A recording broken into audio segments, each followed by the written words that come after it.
Hi, welcome. It's time for another children's book story reading by a candidate. I am Susan Buchser-Lochocki, also known as Susan B., and I am reading Chapter 5 from the Who Was Susan B. Anthony book. And Chapter 5 is called Betrayal.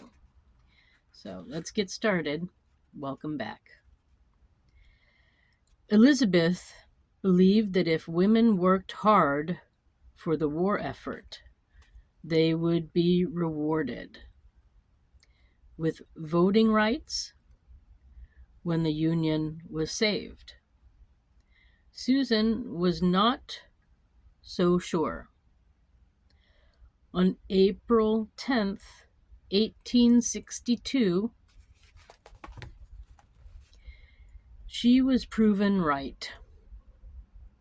The New York State Legislature, no longer pressured by the women's rights movement, put a stop to many parts of that law. Put a stop to many parts of a law that gave married women the right to own property and do business. This was the same law that women had won just 2 years earlier. Well, well, wrote Susan. While the old guard sleeps, the young devils are wide awake. To Susan, this was a lesson. If she stopped fighting, even for a minute, she would lose things for which she had fought. Despite her disappointment in the fight for women's rights, Susan continued to speak against slavery.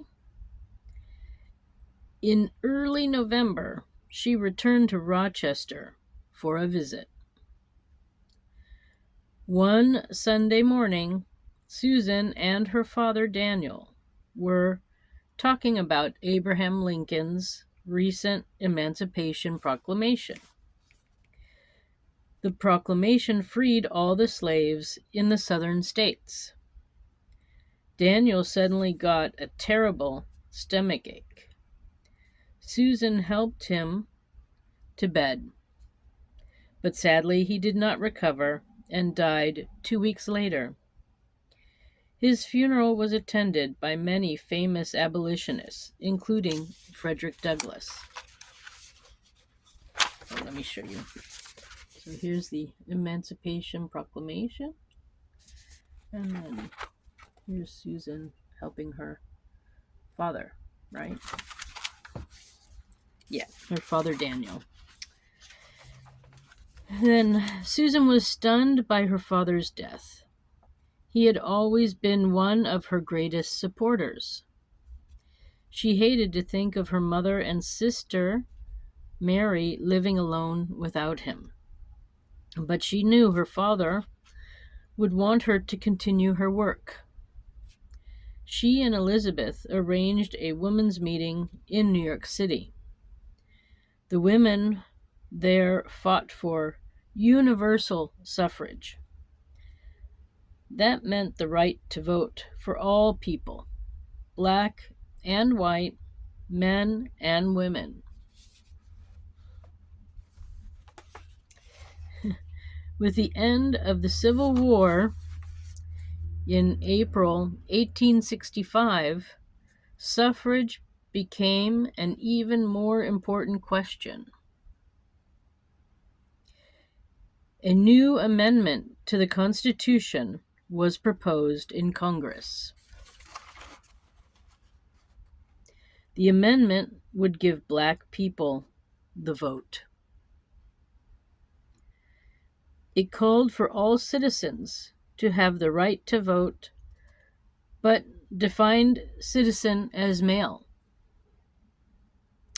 For the first time, the wording of the Constitution was being changed to intentionally leave out women.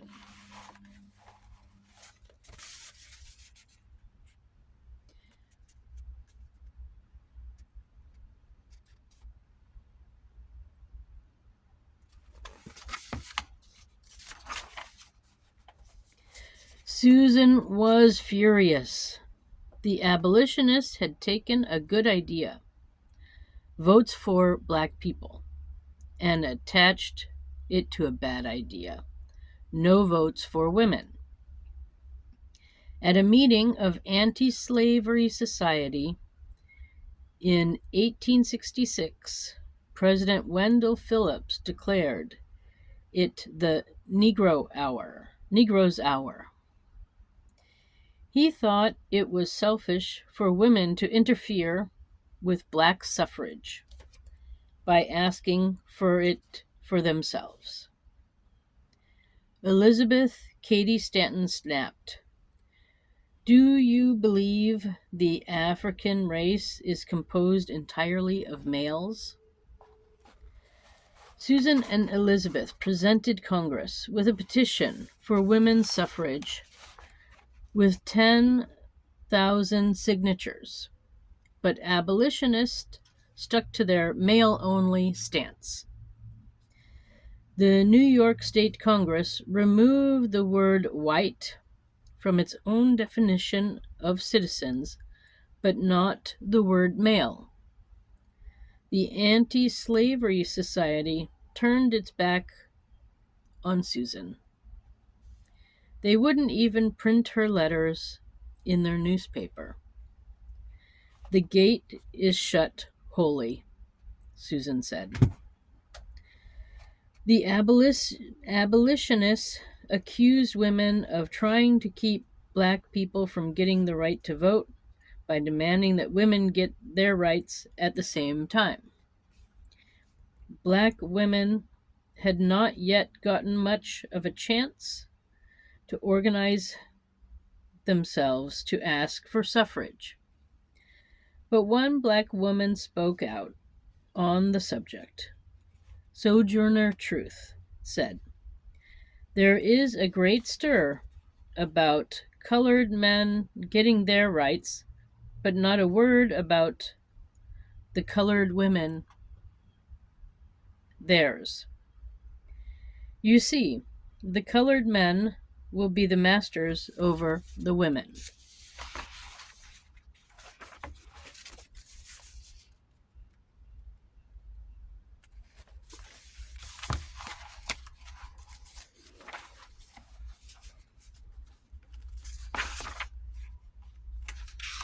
So then there's a piece about her, Sojourner Truth, that I'll read at the end.